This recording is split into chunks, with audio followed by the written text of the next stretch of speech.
Hello everyone, কী অবস্থা সবার? আমি নাহিন মুনকার, বর্তমানে পড়াশোনা করছি বুয়েটের এনসিই ডিপার্টমেন্টে।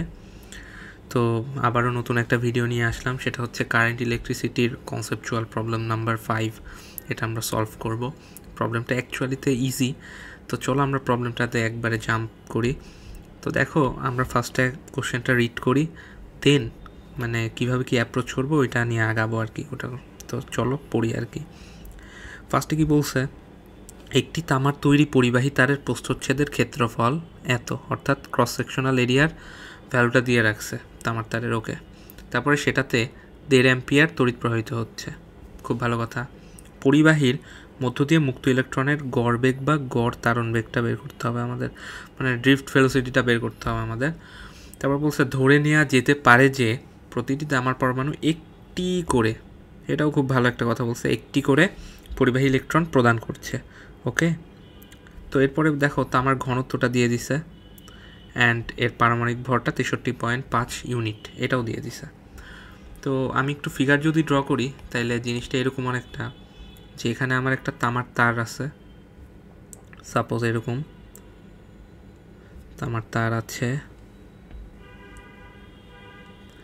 সরি একটু, হ্যাঁ, ধর এরকম একটা তামার তার আছে।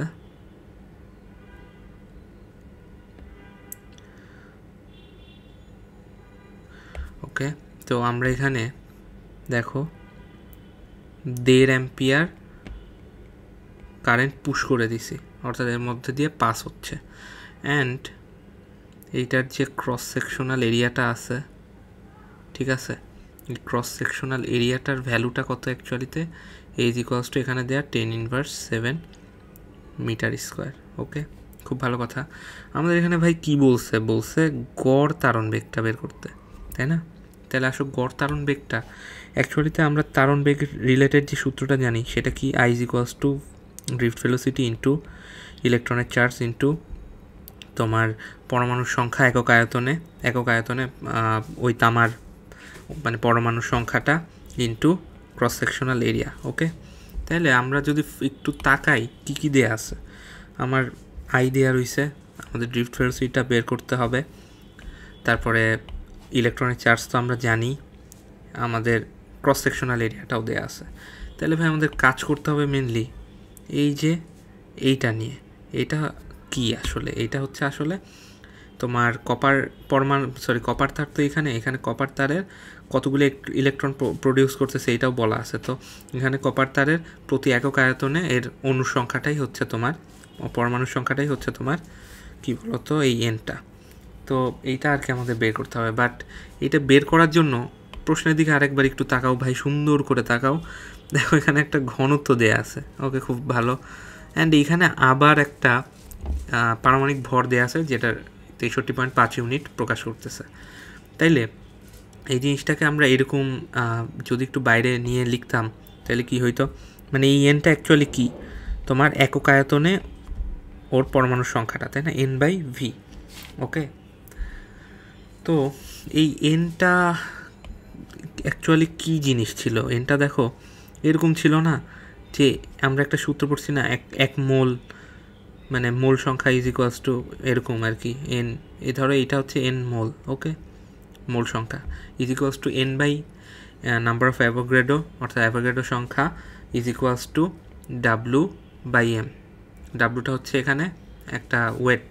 হ্যাঁ, তো এখান থেকে কী লেখা যায়, তো এখান থেকে লেখা যায় তো এন মানে হচ্ছে W/m ইন্টু অ্যাভোগাড্রো নাম্বার, তাই না? আবার দেখো এইখানে ডাব্লু তো দেয়া নাই আসলে, তাহলে ডাব্লু যেহেতু দেয়া নাই তাহলে আমরা কি বের করতে পারি, তা মানে এটাকে ডাব্লুকে কি লিখতে পারি, ভি ইন্টু রো লিখতে পারি না, আর নিচে হচ্ছে এর ম্যাসটা ইন্টু আবার অ্যাভোগাড্রো সংখ্যা, তাই না? তো আসো ওই ভিটাকে নিচে নিয়ে আসি, দেখো কি হয়, N/V ধরলাম এখানে হয় হচ্ছে অ্যাভোগাড্রো সংখ্যা divided by m into rho. খুবই ভালো কথা। তো দেখো এখানে আমাদের ফাইনালি যে জিনিসটা আসতেছে সেটা এই মানে ছোটো এন যেটা আমরা বের করতেছিলাম, N কি আসতেছে দেখো, অ্যাভোগাড্রো সংখ্যা ডিভাইডেড বাই ওই কপারের পারমাণবিক মানে ভর যেটা 63.5 ইন্টু এর ঘনত্বটা। এখানে কিন্তু এই যে এইটার ভ্যালু আমরা জানি, এইটার ভ্যালু তো জানি, আবার এইটার ভ্যালুও জানি আমরা। সো দেখো এই জিনিসটা আমরা এখানে সলভ করি, নিয়ে আসি আর কি। তো n/v মানে আমরা এখান থেকে কি পাইছি, n মানেই তো n/v, মানে হচ্ছে এইটা লেখা যায় না, মানে ওই জিনিসটাকে সাবস্টিটিউট করে দিচ্ছি জাস্ট, এটা লেখা যায় না। তো এটা একটু হিসাব করি, এটা হিসাব করলে দেখো এখানে অ্যাভোগাড্রো সংখ্যাটা 6.023 ইন্টু 10⁻23, হ্যাঁ, ইন্টু রো এখানে 9 into 10⁻3 kilogram per metre cube. Okay, এরপরে নিচে হচ্ছে 63.5। তো এইটা তো গ্রামে দেয়া রয়েছে, তো এটাকে আমাদের ইসে নিয়ে যাইতে হবে কেজি পার মিটার, মানে সরি কেজিতে নিয়ে যাইতে হবে, তাহলে 10⁻3 দিয়ে গুণ দিতে হবে না। এই জিনিসটা কিন্তু একটু বুঝতে হবে।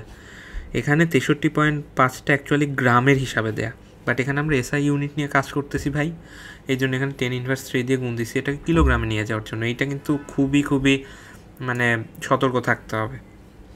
তো আসো এইটা হিসাব করলে আমাদের যে ভ্যালুটা আসে, সে ভ্যালুটা আসে হচ্ছে আমাদের 8.5 ইন্টু 10⁻28 মিটার, মানে পার মিটার কিউব। ঠিক আছে, এটার একক পার মিটার কিউব কেন হবে, কারণ একক আয়তনে পরমাণুর সংখ্যা, বুঝছো, এই জন্য পার মিটার কিউব আসছে এটার এককটা। তো আসো আমরা ওই সূত্রটা আবারও লিখি এখানে, I is equals to drift velocity into ইলেকট্রনের চার্জ ইন্টু এই একক আয়তনে পরমাণুর সংখ্যা ইন্টু ক্রস সেকশনাল এরিয়া। তো এখানে ভ্যালুগুলো ইনপুট দাও। আয়ের ভ্যালু হচ্ছে 1.5, ড্রিফট ভেলোসিটিটা বের করব, ইলেকট্রনের চার্জ হচ্ছে 1.6 ইন্টু 10⁻19, ওকে, ইন্টু এন এর ভ্যালুটা পাইছি 8.5 ইন্টু 10⁻28 ইন্টু এর ভ্যালুটা পাইছি 10⁻7। ওকে, তো আসো এখন এখান থেকে আমরা ফাইনাল যে তারণ বেগটা আছে ওইটা বের করে ফেলি। তাই drift velocity is equals to কত হয়, 1.1 ইন্টু 10⁻3 মিটার পার সেকেন্ড। বুঝতে পারছো, মানে আমরা কিন্তু খুব ইজিলি কোশ্চেনটা সলভ করছি। এখানে ভাই আমাদের একটা পেজ বাড়তি আছে, ওটা ডিলিট করে দিচ্ছি আমি। And finally thank you everyone, thank you boys. ভিডিওগুলো ভালো লাগলে অবশ্যই তুমি তোমার বন্ধুদের সাথে শেয়ার করতে পারো। অ্যান্ড আমি আশা করি সামনে এরকম আরও ভালো কিছু ম্যাথের ভিডিও নিয়ে আসবো। তো আল্লাহ হাফেজ ভাই।